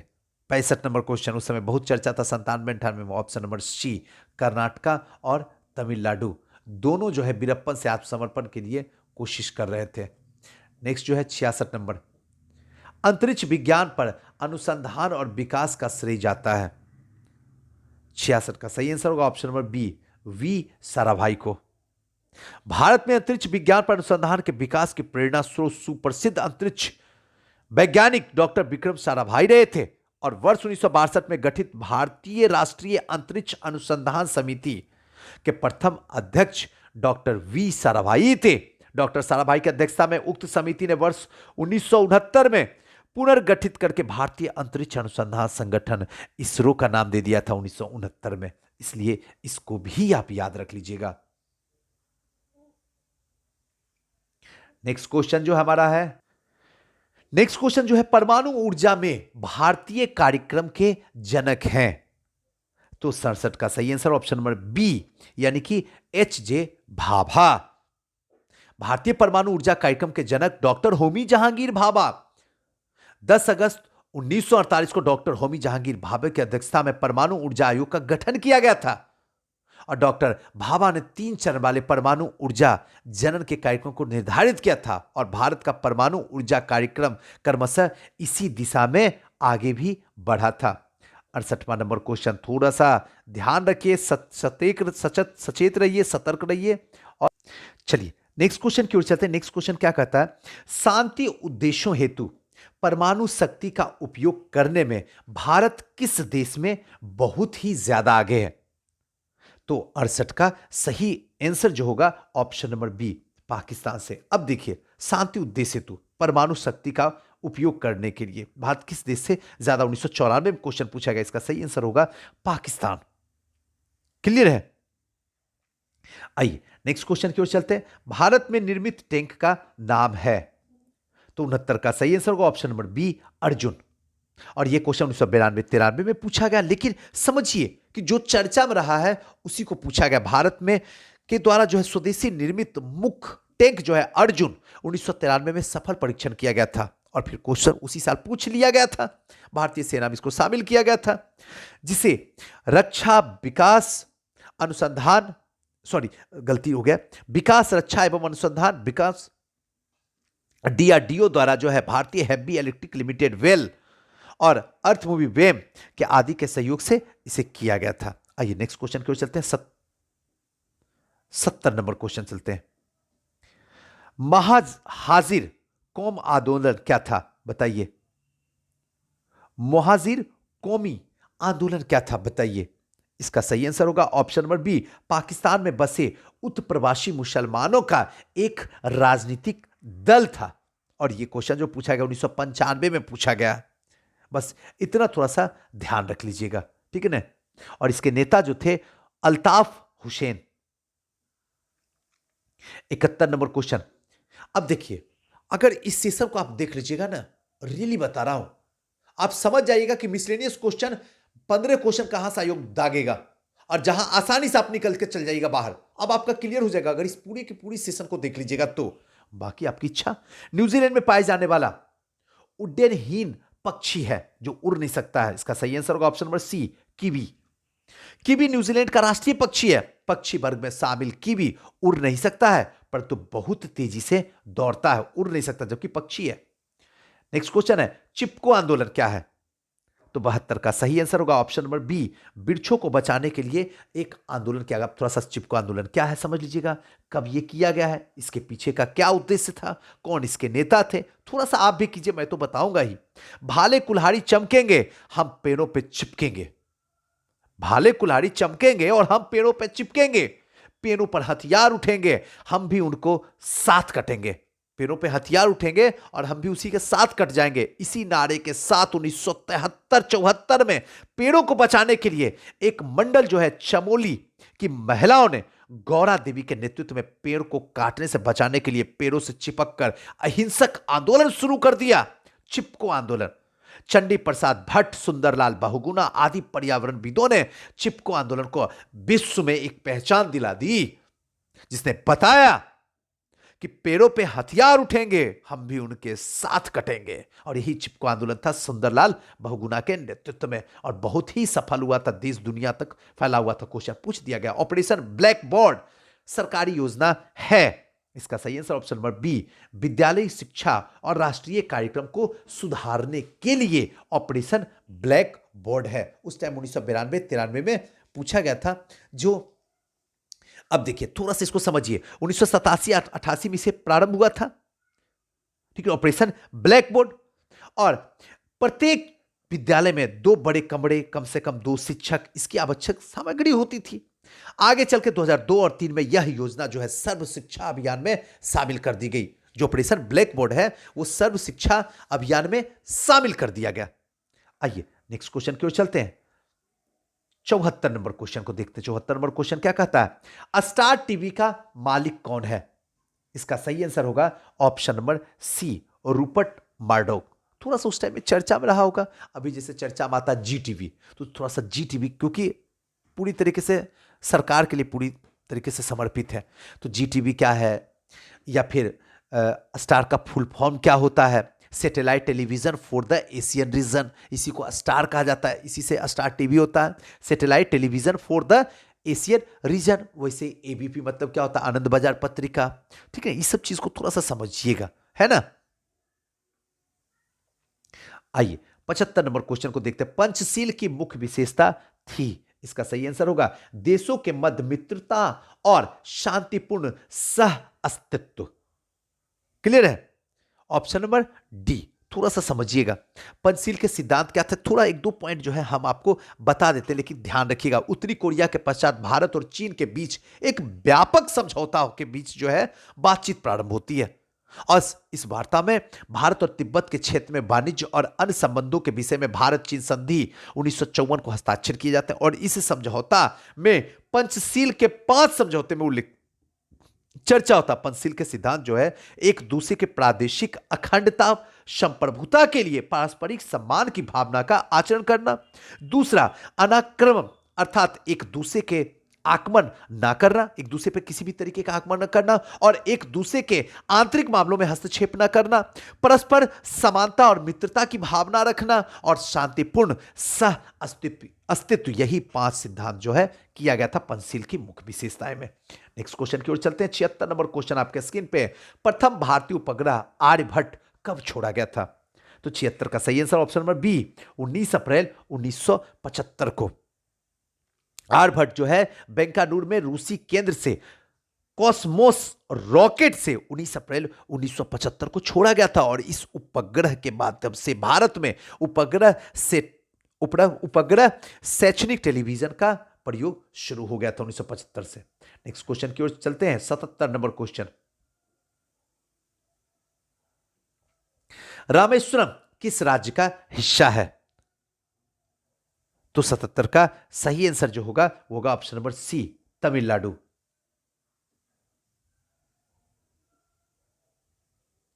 आइए नेक्स्ट क्वेश्चन की ओर चलते हैं। रामेश्वरम ऐसे भी जानते किस लिए प्रसिद्ध है, थोड़ा सा देख लीजिएगा, और सबसे दक्षिणतम भाग भी है तमिलनाडु। नेक्स्ट है, विश्व में किस देश ने स्वयं को हिंदू राष्ट्र जो है घोषित किया? इसका सही आंसर होगा नेपाल ने। नेपाल स्वयं को हिंदू राष्ट्र घोषित किया 2006 की लोकतांत्रिक क्रांति सफल के उपरांत 18 मई 2006 को नेपाल को धर्मनिरपेक्ष राज्य घोषित कर दिया गया था, और फिर यह क्वेश्चन 1999 में पूछा गया था। आगे चल के 2006 में से धर्मनिरपेक्ष ही घोषित कर दिया गया। नेक्स्ट क्वेश्चन की ओर चलते हैं। भारत में सिलिकन घाटी के नाम से किसे दिया गया था? ऑप्शन नंबर सी, बेंगलुरु को। ध्यान रखिएगा, बेंगलुरु को, कर्नाटक के बेंगलुरु में भारत की सिलिकन घाटी की संज्ञा दी गई, क्योंकि टेक्नोलॉजी जो है और खास करके सॉफ्टवेयर के क्षेत्र में जो है सिलिकन घाटी बहुत प्रसिद्ध है, और भारत का जो सिलिकन घाटी है वो कौन है? तो ध्यान रखिएगा बेंगलोर है। नेक्स्ट क्वेश्चन की ओर चलते हैं। निकोलस कोपरनिकस प्रसिद्ध हैं? तो 80 का सही आंसर ऑप्शन नंबर बी, यह बताने के लिए कि सूर्य के चारों ओर चक्कर लगाने दी है पृथ्वी जो सूर्य के चारों ओर चक्कर लगाती है। और अभी जो वर्ल्ड हिस्ट्री ऑप्शनल की क्लास हो रही है उसमें जब हम आपको पुनर्जागरण पढ़ाए थे तब हम आपको बताए थे, पहले जो होते थे पोप ये बताते थे कि सूर्य जो है पृथ्वी का चक्कर लगाती है, लेकिन कोपरनिकस ने बताया कि नहीं, सूर्य अपने जगह पे खड़ी है, पृथ्वी घूम रही है और पृथ्वी ही सूर्य का चक्कर लगाती है। इसलिए उसे जो है जिंदा जलवा दिया गया, मार दिया गया कहा जाता है ऐसा कई पुस्तक किसे जहर का घूंट पीना पड़ गया था। 81 नंबर, 81 नंबर में क्या है? दच्छेस। अब थोड़ा सा दच्छेस समझ लीजिएगा, अभी चर्चा में दच्छेस क्या है, फुल फॉर्म, कब से शुरू हुआ है, इसके क्या फायदे हैं, कितने कंट्री इसमें है, इसका क्या लेटेस्ट समझौता हुआ है, इस सब चीज को थोड़ा सा आप कीजिए, मैं नहीं करूंगा। दच्छेद आंदोलन शुरू करने का उद्देश्य क्या था? तो 81 का सही आंसर होगा ऑप्शन नंबर डी, क्षेत्रीय सहयोग करना होता था। बांग्लादेश के तत्कालीन राष्ट्रपति जियाउर रहमान की पहल पर 8 दिसंबर 1985 को स्थापित किया गया था दक्षिण एशिया क्षेत्रीय सहयोग संगठन, जिसको दक्षेस कहा गया, south Asian association of regional cooperation, जिसको सार्क कहा गया, का मुख्य उद्देश्य था कि सदस्य देशों के साथ सहयोग में वृद्धि हो। कितने देश हैं, आप थोड़ा सा मेहनत कीजिए, सही कथन को चुनिए। इसका सही आंसर होगा ऑप्शन नंबर ए, आर्यभट्टीय एक गणितीय ग्रंथ था, एकदम सही है। 5वीं सदी ईसा पूर्व के महान खगोल शास्त्री, गणितज्ञ और ज्योतिषाचार्य आर्यभट्टीय गणित संबंधित ग्रंथ है। लीलावती के रचनाकार भास्कर द्वितीय थे। पंच सैद्धांतिकी के रचनाकार वहार मिहिर थे और चंद्रगुप्त विक्रमादित्य 399 से 414 ईस्वी के दरबार में थे। गणित सार संग्रह में शून्य को भी जो है इस संख्या में माना गया। नेक्स्ट क्वेश्चन की ओर चलते हैं। वंदे मातरम गीत के रचनाकार थे, तो 83 का सही आंसर होगा ऑप्शन नंबर ए, बंकिम चंद्र चटर्जी। उसी तरीके से राष्ट्रगान जनगण मन के गीत के रचनाकार कौन है, ये भी थोड़ा सा ध्यान रखिएगा। वंदे मातरम के रचनाकार जो है बंगाली लेखक बंकिम चंद्र चटर्जी हैं। सन्यासी विद्रोह की जो पृष्ठभूमि पर रचित यह आनंद मठ नामक पुस्तक जो है वंदे मातरम गीत उद्धृत है और 1896 ईस्वी में कांग्रेस के कोलकाता अधिवेशन में इसे पहली बार गाया गया था। 1896 के कोलकाता अधिवेशन में पहली बार इसे गाया गया था। नेक्स्ट है, ट्रायम्फ ऑफ द स्पिरिट नामक रचना संबंधित निम्नलिखित कथनों में से कौन सत्य है? तो 84 का सही आंसर होगा ऑप्शन नंबर डी, इसमें सब सही है। इनकी रचना रोमी देवी है, सही है। कपिल देव जीवन, और ये क्वेश्चन 1995 का, इसलिए इसमें ज्यादा दिमाग लगाना नहीं है। आइए 85, इस समय जो है फिर से 83 एक मूवी आई है, तो इसलिए चर्चा में रह गया। 1983 में भारत ने विश्व कप जो जीता था वो चर्चा में, वहां से क्वेश्चन भी इसलिए नहीं इसका पूछेगा, ध्यान रखिएगा। फिर मुझे मत बोलिएगा सुजीत सर आपने नहीं बताया, क्योंकि मैं तो चिल्ला चिल्ला के सीना चीर के बताऊंगा। हमने बताया और क्वेश्चन में क्वेश्चन आया, एग्जाम में क्वेश्चन पूछा गया, इसलिए बेहतर है आप हमारे साथ जुड़े रहिए, जैसे कहता हूं वैसे चलिए। अंतरराष्ट्रीय संबंधों में निम्नलिखित में से किस कारक का योगदान नहीं है? तो 85 का सही आंसर जो होगा ऑप्शन नंबर बी, आक्रामक राष्ट्रवाद की भावना। आक्रामक राष्ट्रवाद का संबंध में बाधक कारक है, आक्रामक नहीं हो सकते हैं। शेष तीनों विकल्प सही है, मतलब क्या, तकनीकी प्रगति भी, अंतरराष्ट्रीय व्यापार का भी और उद्योग का भी सही है। 86 नंबर क्वेश्चन की ओर चलते हैं। संयुक्त राष्ट्र संघ की सुरक्षा परिषद में निम्न में से कौन सा देश अस्थाई सदस्य नहीं है? तो 86 का सही आंसर होगा जापान। ये 2005 में पूछा गया क्वेश्चन है, तो थोड़ा सा ध्यान रखिएगा। इसमें ध्यान रखिएगा, संयुक्त राष्ट्र संघ की सुरक्षा परिषद में 5 देश हैं, संयुक्त राज्य अमेरिका, ब्रिटेन, फ्रांस, रूस और चीन, जो कि अस्थाई सदस्य हैं। 15 सदस्यीय सुरक्षा परिषद में शेष 10 जो है वो अस्थाई सदस्य देशों का चुनाव 2 वर्षों के लिए होता है। इसमें जो अस्थाई सदस्य होते हैं उनका चुनाव 2 वर्षों के लिए होता है। हर हाल ही में भारत, आयरलैंड, मेक्सिको, नॉर्वे 2021 और 22 के लिए राष्ट्रीय संयुक्त राष्ट्र सुरक्षा परिषद का अस्थाई सदस्य चुना गया है, इसलिए यह चर्चा में है, ध्यान रखिएगा। 87, वैश्वीकरण के पीछे मुख्य विचार है, क्या है? जिसका सही आंसर होगा आपसी समान दृष्टिकोण रखते हुए समस्त अंतरराष्ट्रीय समुदाय के साथ कार्य करना। बस यही उद्देश्य 2005 में यह क्वेश्चन जो है पूछा गया है। नेक्स्ट है नौकरशाह का कार्य। इसका नौकरशाही का कार्य, इसका सही आंसर होगा ऑप्शन नंबर डी, सरकार की नीतियों को लागू करना, प्रशासन भी चलाना है, मंत्रियों की सहायता भी करना, उपयुक्त में से सभी। आइए नेक्स्ट है 89 नंबर क्वेश्चन। निम्नलिखित यूरोपीय यूनियन देशों में से फिलिस्तीन राज्य को आधिकारिक मान्यता देने वाला प्रथम कौन है? इसका सही आंसर होगा स्वीडन। और यह क्वेश्चन जो पूछा गया है वो पूछा गया है 2015 में पूछा गया है। 2015 में पहली बार न्यूयॉर्क स्थित संयुक्त राष्ट्र संघ का मुख्यालय पर फिलिस्तीन का ध्वज लहराया गया था और इतना चर्चा में आया था कि उसी साल यह क्वेश्चन 56वां से 59वां में दाग डाला। नेक्स्ट है 90 नंबर क्वेश्चन। 90 नंबर क्वेश्चन क्या है? अंतर्राष्ट्रीय विकलांग दिवस या कहे तो दिव्यांग, अब तो दिव्यांग नाम हो गया, क्या गया? तो इसका सही आंसर होगा ऑप्शन नंबर डी, 3 दिसंबर। अंतर्राष्ट्रीय विकलांग दिवस 3 दिसंबर को मनाया जाता है, जबकि संयुक्त राष्ट्र महासभा ने वर्ष 1981 में अंतर्राष्ट्रीय विकलांग वर्ष के रूप में घोषित किया गया और संयुक्त राष्ट्र संघ ने 3 दिसंबर 1992 को प्रतिवर्ष अंतर्राष्ट्रीय विकलांग दिवस मनाने की स्वीकृति प्रदान कर दी। वर्तमान में विश्व में कुल जनसंख्या का लगभग 15% जनसंख्या विकलांग है। जितनी जनसंख्या दुनिया में उसमें 15% जो है विकलांग ही है। नेक्स्ट क्वेश्चन की ओर चलते हैं। नेक्स्ट क्वेश्चन क्या है? प्रभावती देवी किस क्षेत्र की स्वतंत्रता संग्राम सेनानी थी? तो 91 का सही आंसर होगा ऑप्शन नंबर बी, पटना की। स्वतंत्रता आंदोलन में बिहार की महिलाओं की महत्वपूर्ण योगदान है जिसे भुलाया नहीं जा सकता है। इन महिलाओं में सरला देवी हो गया, प्रभावती देवी हो गया, राजवंशी देवी हो गया, सुनीति देवी हो गया, राधिका देवी हो, सब प्रसिद्ध है। प्रभा देवी पटना की स्वतंत्रता संग्राम सेनानी थी। नेक्स्ट क्वेश्चन है, श्री नरसिंह नारायण क्या थे? तो 92 का सही आंसर होगा समाजवादी। उस समय चर्चा में थे, 2001 और 2 में क्वेश्चन पूछा गया था, तो थोड़ा सा ध्यान रखिएगा।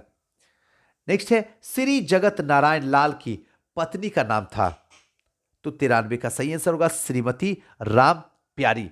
श्री जगत नारायण लाल की पत्नी का नाम राम प्यारी देवी था। भारत छोड़ो आंदोलन के दौरान राम प्यारी देवी ने बांकीपुर में सभा को संबोधित किया और लोगों से सरकारी नौकरी छोड़ने का आह्वान किया था। भारत छोड़ो आंदोलन में बहुत बड़ी भूमिका था, इसलिए इनका नाम आ गया था, जगत नारायण की पत्नी राम प्यारी के। नेक्स्ट है, सूर्य ग्रहण तब होता है जब, सूर्य ग्रहण तब होता है जब चंद्रमा बीच में हो। जब चंद्र बीच में होगा तभी सूर्य ग्रहण लगेगा। क्लियर है? सूर्य ग्रहण तब होता है जब चंद्रमा पृथ्वी के चक्कर लगाते हुए पृथ्वी और सूर्य के बीच आ जाता है, जिसके कारण सूर्य का कुछ हिस्सा जो है दृष्टिगोचर नहीं हो पाता है। आइए नेक्स्ट है 95, सबसे छोटा दिन कब होता है? तो 95 का सही आंसर ऑप्शन नंबर ए, जो सबसे छोटा दिन होता है 22 दिसंबर को होता है, सबसे छोटा, ऑप्शन नंबर ए। 21 जून को उत्तरी गोलार्ध में सबसे लंबा दिन होता है, दक्षिणी गोलार्ध में सबसे छोटा दिन होता है, 22 दिसंबर को उत्तरी गोलार्ध में दिन की अवधि सबसे कम होती है और सबसे छोटा दिन उत्तरी गोलार्ध में सबसे बड़ा दिन होता है। 23 सितंबर और 21 मार्च को दोनों गोलार्ध में दिन और रात की अवधि जो होती है वो इक्वल होती है। तो दोस्तों ये टोटल के टोटल 95 क्वेश्चन मिसलेनियस थे जो अब तक के बीपीएससी में पूछे गए क्वेश्चन थे। हमने क्वेश्चन को अच्छे से समझाया, आपको सिखाया। उम्मीद करता हूं कि ये वीडियो आपकी लाइफ को पूरी तरीके से एक टर्निंग पॉइंट में ला दे। अगर अब तक आपका प्रीलिम्स नहीं हो रहा है तो ये वीडियो 1-2 नंबर से जो प्रीलिम्स रुक रहा है वो अब रुकने नहीं देगा। बस सहयोग कीजिए, साथ दीजिए। वीडियो अगर देख लिया तो ज़्यादा से ज़्यादा शेयर कीजिए, तभी हम वीडियो बना पाएंगे और तभी हम आपकी मदद करेंगे। क्योंकि जितना दूर तक जाएगा तब बनाने में भी एक अंदर से उल्लास पैदा होता है कि चलो वीडियो लोगों के तक जो है कमाल कर रहा है। अगर आप चाहते हैं कि आपको इससे बेहतर लाभ हो तो ज़्यादा से ज़्यादा शेयर कीजिए। Thank you.